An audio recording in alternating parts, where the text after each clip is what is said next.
Thank you as always, Tatiana. Nothing less than our way of life is under threat now. A population distracted by propaganda about one existential threat after another, pandemics, nuclear war, climate crisis, is being herded into an unrecognisable future.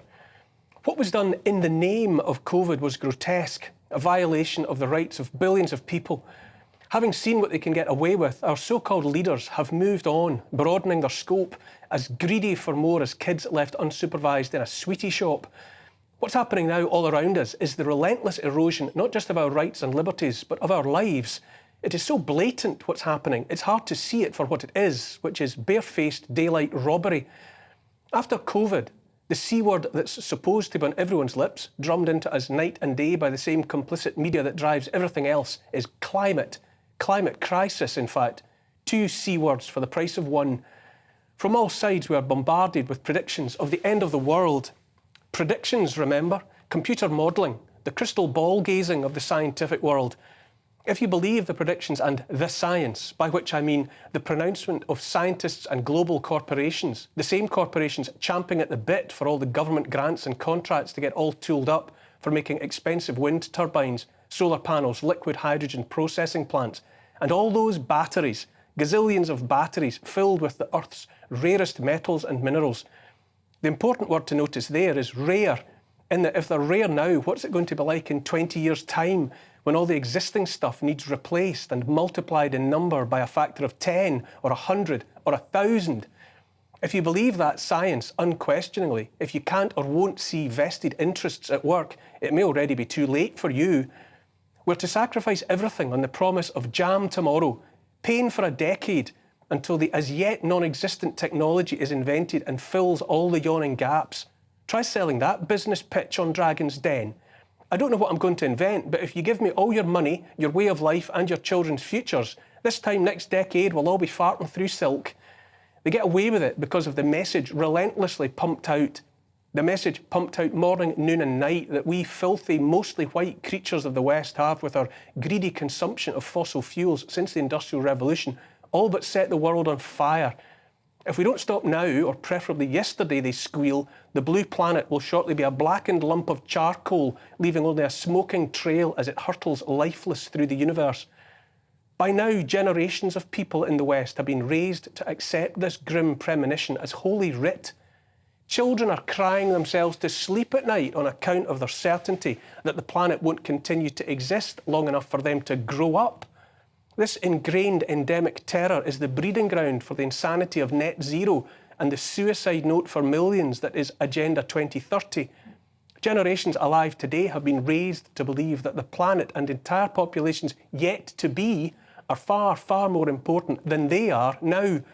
Those alive today are of no concern whatever when compared to the well-being of fantasy people of the future who will inhabit a utopia made possible by the impoverishment and immiseration of all of us here right now. Collectively, we are the first pancake, the throwaway. When I say we're being robbed of our way of life, I could as justifiably say our children are being raised to accept that their being alive at all is the biggest part of the problem. What the planet wants most of all, we're told, is to be rid of most of us, like too many flies in summer. All around the world, birth rates are dropping as fast as a piano falling out of a window. The living populations of many nations are not producing enough people to replace them after they die. If nothing is done to slow this runaway train, to drive the birth of many, many more babies every year, entire nations face inevitable extinction. Worse than our way of life being under threat, life itself is being sacrificed to ensure the future of planet Earth. The message fed to our children is satanically dark, that they are nothing more than a blight upon the world, meat-eating, resource-consuming, fossil fuel-dependent parasites. Once you contemplate the consequences of those poisonous seeds, the motivations behind anti-human notions like Agenda 2030 and Net Zero become obvious. Look around now. Take, for instance, the idea of the 15-minute city. That's another foot in the door by Mr. Global. Together with the clampdown on cars, the ideology that started with congestion zones but that has metastasised into a multifaceted determination to make the privacy and convenience of independent travel a thing of the past. The idea of limiting our horizons to within walking distance of our houses is about preparing us for smaller, meaner lives lived under perpetual scrutiny. Papers, please. Critics say it's all very well if you actually already live in a city, but ask, what about those in small towns, villages, or in isolated homes in the countryside? If you ask me, that's to miss the point of 15-minute cities entirely.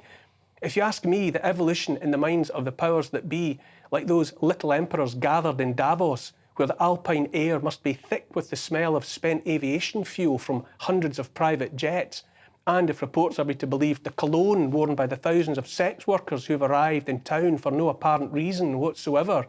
The Daily Mail ran with the headline, "Prostitutes gather in Davos for annual meeting of global elite, where demand for sexual services rockets during economic summit." The grand plan of those priapic masters of the universe will see us herded out of the countryside, out of the villages and into those cities already built and others yet to be.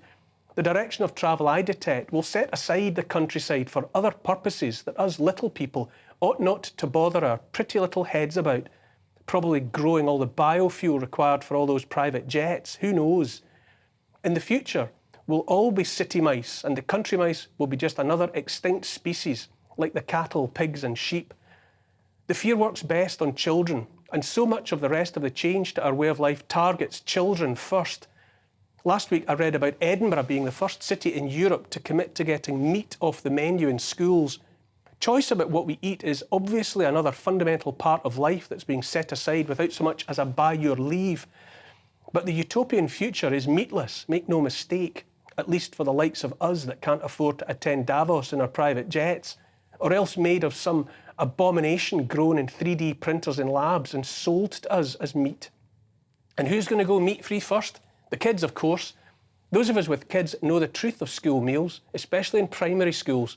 Jamie Oliver can bang on all he likes about revolutionising that aspect of the school day, but the reality of meat-free lunches in most primary schools will be chips, pizzas, more chips, and those hyper-processed chemistry set experiments they call vegan sausages, the ones with the ingredients list of unpronounceable additives on the back that's as long as the Old Testament, and more chips.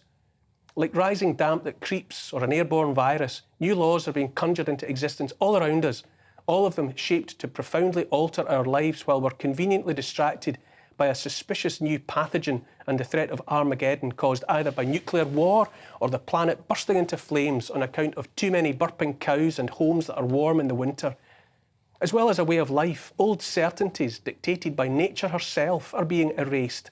Always, always, it's about attacking the foundations of the family. Mothers are not necessarily women anymore. Women are certainly not a sex anymore, at least not as far as our elected representatives in Parliament are concerned. In a move so fast you might break your neck trying to keep up with it, women are designated as something men can choose to be when it suits them.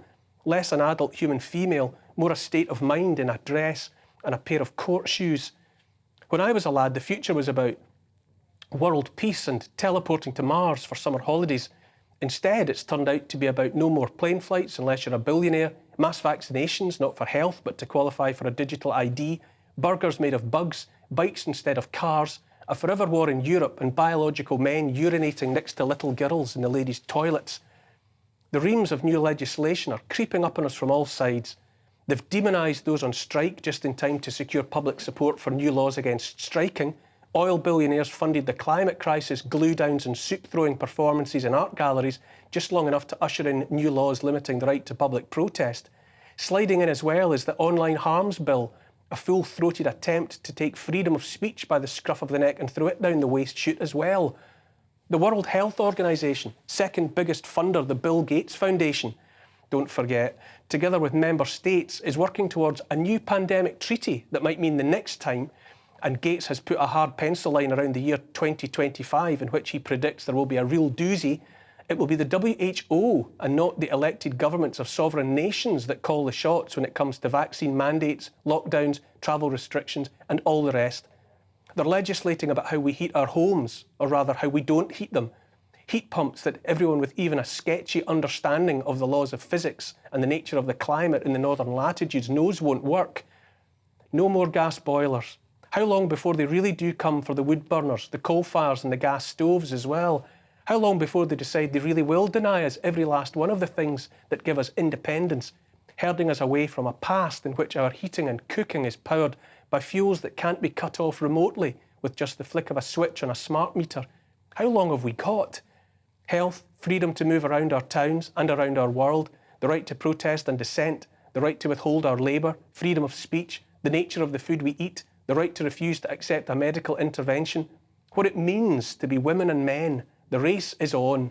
Our so-called leaders, all pumped up on the adrenaline of lockdowns and mandates, have sprinted out of the blocks for the ultimate round of supermarket sweep. Into their trolleys they plan to heap every last aspect of the lives we have had. They think they've got us scared enough to accept the whole damn lot of it. Here's the thing, I'm not afraid of them. I don't even take them seriously.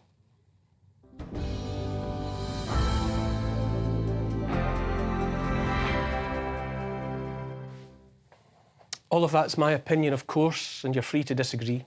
Keep your tweets and your emails coming throughout the show. You can email gbviews@gbnews.uk, and you can tweet me as well at gbnews, and I'll try to get to some of your comments later in the show. I'm joined tonight by